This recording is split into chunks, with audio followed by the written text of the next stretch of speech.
Nuestro primer tema de hoy, el Fondo de Poblaciones de las Naciones Unidas presentó un informe con cifras reveladoras sobre la maternidad en la niñez y sus riesgos y también consecuencias en la vida de las niñas y adolescentes. Este informe señala que 70.000 jóvenes mueren al año en países desarrollados por maternidad temprana. En estos mismos países, 7,3 millones de jóvenes menores de 18 dan a luz un niño. 2 millones de ellas tienen menos de 15 años y si no se toman medidas y políticas de Estado inmediatas, en el 2030 serán 3 millones las niñas menores de 15 que afrontarán un embarazo. Estaba dando a luz al bebé en una habitación, en la forma tradicional.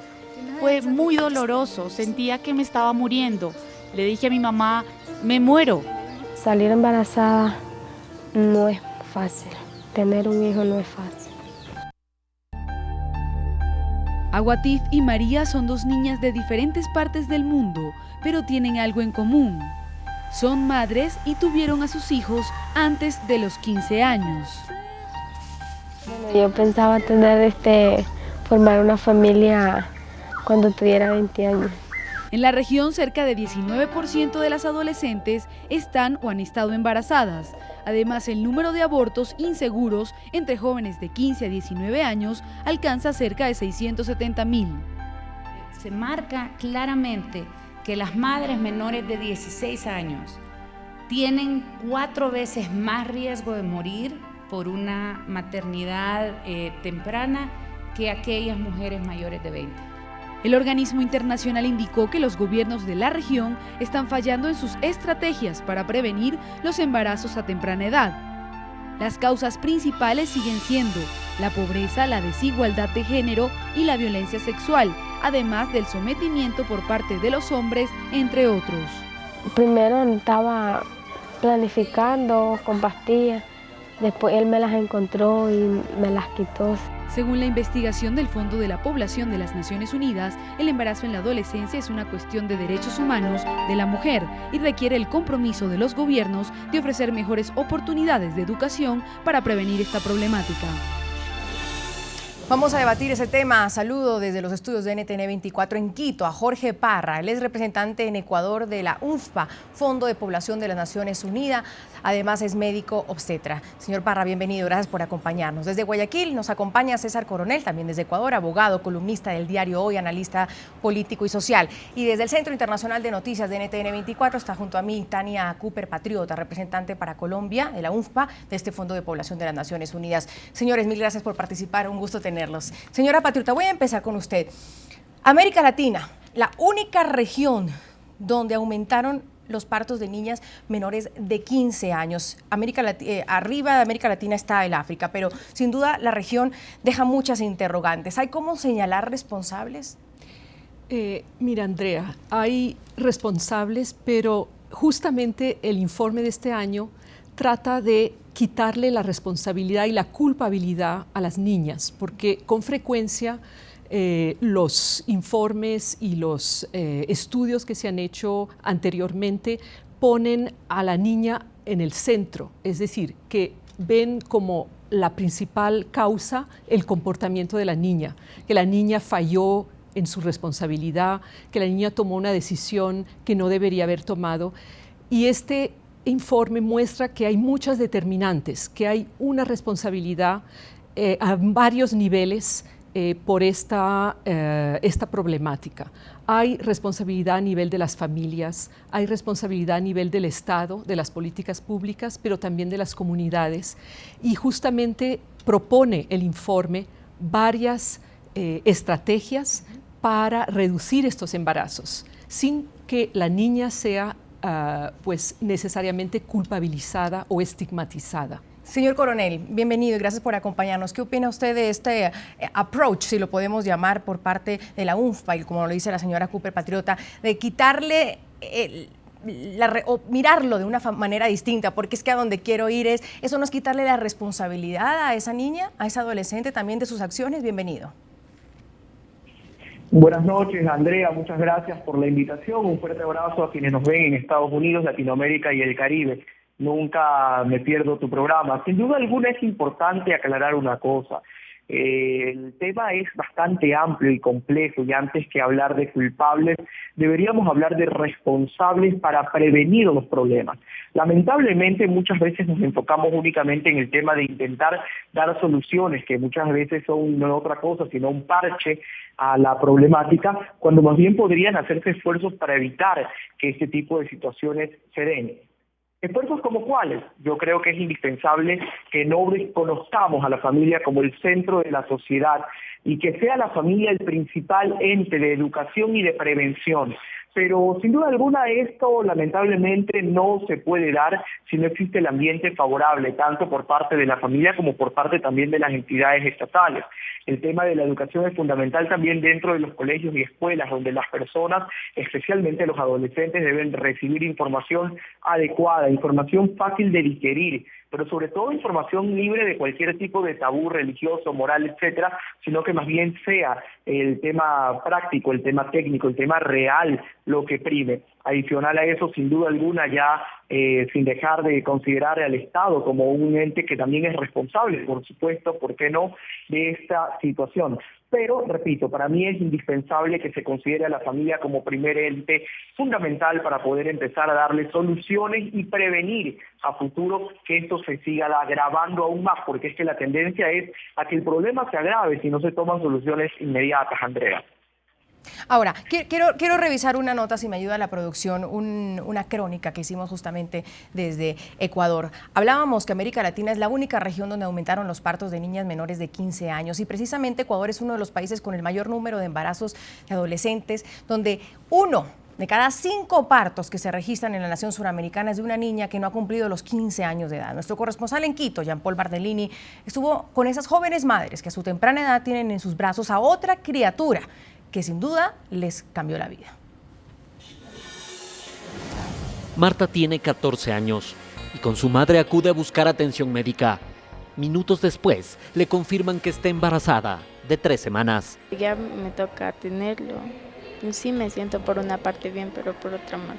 Más duele es que le defrauden a uno, porque yo siempre hablé claramente que tenían que usar preservativos. Ellas viven lo que muchas adolescentes, quienes empezaron su vida sexual sin precauciones. Son niñas madres, un problema que desgraciadamente va en aumento. 2 de cada 10 partos en el Ecuador son de adolescentes. Y en los últimos 10 años también hubo un incremento del 78% de adolescentes en este periodo de tiempo de 10 a 14 años que son madres. Las causas, según el Ministerio de Salud, son una mala educación y el acceso a información errónea, la falta de comunicación en el hogar y patrones socioculturales como el machismo. Mas también es un problema económico. El 78% de los casos de embarazo se registran en menores que viven en la pobreza. Mas lo peor es que por tratarse de niñas muy pequeñas, sus embarazos en mayoría podrían ser fruto de violencia y agresión sexual. Cifras que ayudan a descubrir otras realidades. Se calcula que en el Ecuador cerca de 100.000 mujeres se practican abortos de forma clandestina. De ellas, ¿cuántas son adolescentes? Es un misterio. Como el tema del aborto no es legal en nuestro país, puede haber subregistros en el sentido de que las mujeres acudan a servicios de salud, no del Estado, sino servicios privados. Mas en la maternidad Isidro Ayor, el más importante centro obstétrico del Ecuador, solo en el 2012 se atendieron 337 niñas por complicaciones por aborto. El resto son niñas como Sofía. Ella tenía 14 años cuando quedó embarazada. El preservativo, el que usé con mi pareja, se rompió. Dice que buscó una píldora anticonceptiva de emergencia o del día después. No se la dieron por ser menor de edad y cuando la consiguió, era tarde. Asegura que ser madre para ella no era una opción. Visitó 5 clínicas clandestinas que le pedían entre $350 y $500 para abortar. Pero era demasiado caro y aparte los lugares son horribles, ¿no? Tú entras y dices que quieres abortar, el trato es pésimo. O sea, no es la mejor atención. Y fue en el internet donde encontró lo que buscaba. Yo me realicé el procedimiento en mi casa. Con medicamentos, con misoprostol. Sofía ahora trabaja en una fundación que brinda ayuda psicológica y información a chicas como ella. Y dicen son miles. Atienden entre 5.000 y 10.000 visitas por mes. Y creen que de ellas al menos la mitad se practicarán un aborto. Mientras para otras niñas como Isabel, Marta o Mónica, su opción es crecer con sus hijos. Seguir estudiando, seguir medicina, lo que yo pienso. Y terminar, porque un bebé no impide nada. Desde Quito, Jean-Paul Bardellini, NTN 24. Doctor Parra, bienvenido. Él es representante de Ecuador de la UNFPA. Nos acompaña en nuestros estudios de NTN 24. Veíamos sin duda y nos toca a todos esta crónica de nuestro corresponsal en Quito, porque se hablan de opciones y opciones que estas jóvenes no tienen en el Ecuador y no lo tienen también en otros países de la región. Antes nuestro analista hablaba de hacer esfuerzos como cuáles, y él ponía como ejemplo lo importante que es la familia, lo importante que es la educación sexual, pero nos quedamos solamente en eso, en tener una buena familia, en tener un papá, una mamá, en que se recuperen los valores, o en la práctica hay que hacer todo lo que estas chicas dijeron no tenían, no tener un acceso a una píldora del día después, no tener a veces en los colegios un acceso a preservativos, no tener en muchos países el acceso a tener una decisión de poder tener un aborto de una manera tranquila, de una manera legal. Bienvenido. Muy buenas tardes, es un gusto estar con ustedes en este problema, tratando este problema del embarazo adolescente. Nuestra organización ha lanzado ayer un informe a nivel mundial sobre este problema y podemos especular mucho y hablar mucho, pero básicamente las causas ya se saben: falta de información, falta de acceso a métodos anticonceptivos, violencia sexual y la capacidad de las chicas de decidir sobre su propio futuro y evidentemente sobre su vida sexual.